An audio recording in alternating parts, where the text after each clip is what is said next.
Данная информационная программа предназначена и для людей с ограничениями зрения и слуха.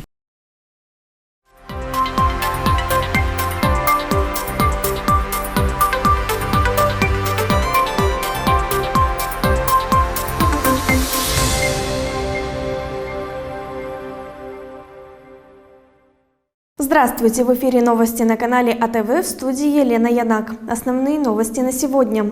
Управление культуры Гагаузии объявило конкурс на лучшее драматургическое произведение в нескольких номинациях. В Гагаузии с 1 марта проходит региональный фестиваль «Марцешор Гагаузия-2024».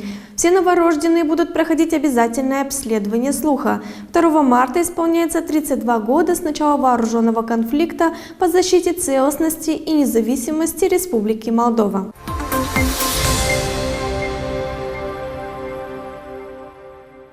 Десятки людей пришли возложить цветы к мемориальному комплексу «Скорбящая мать» и почтили память тех, кто боролся за защиту независимости и целостности страны в вооруженном конфликте на Днестре. Президентка пришла возложить цветы вместе с председателем парламента Игорем Гросу.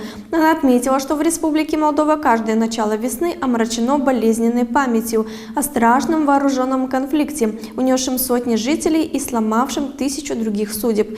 По словам главы государства, в День памяти и благодарности речь идет о раненых и искалеченных, о детях, оставшихся сиротами, о вдовах, потерявших мужей, или о родителях, которым пришлось раньше времени похоронить своих детей. Президентка отмечала, что людям на двух берегах Днестра нечего делить, независимо от того, живут ли они в Кишиневе или Тирасполе, Бельцах или Тегине, Камрате или Тараклии. Жители Молдовы больше, чем когда-либо ценят мир и свободу. В Днестровской войне с весны-лета 1992 года погибло более 400 мирных жителей. Несколько сотен человек получили ранения. Соглашение о прекращении огня было подписано 21 июля 1992 года Республикой Молдова и Российской Федерацией.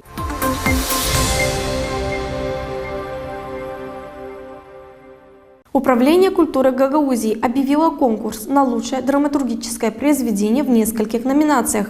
Конкурс был объявлен с целью исполнения закона АТО Гагаузия о расширении сферы применения гагаузского языка для пополнения фонда драматургических произведений и выявления талантливых гагаузских авторов. Выявлено несколько номинаций: драматургия для взрослых, детская драматургия, перевод на гагаузский язык. Основные требования: драматургические произведения должны быть написаны на гагаузском языке.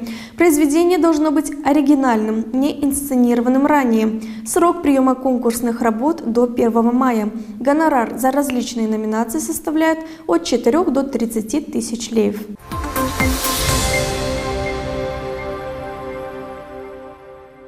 Обязательный аудиологический скрининг всех новорожденных введен в Республике Молдова. Для этого Минздрав в начале текущего года распределил перинатальные центры по всей стране 40 медицинских устройств.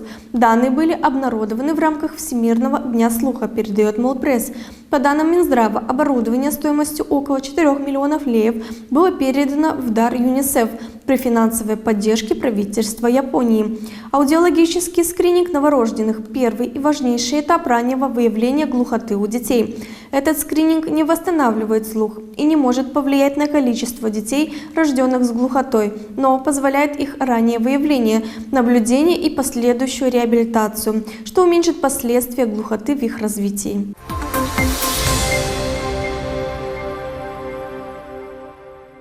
В Гагаузии с 1 марта проходит региональный фестиваль «Марцешор Гагаузия-2024». В селах и муниципиях автономии проводятся концерты заслуженных коллективов Гагаузии. Гагаузский ансамбль песни и танца «Дюзава», ансамбль песни и танца «Кадынджа», духовой оркестр Башкана Гагаузии. Концерты пройдут с 1 по 10 марта. В этом году Международный музыкальный фестиваль празднует свою 58-ю годовщину.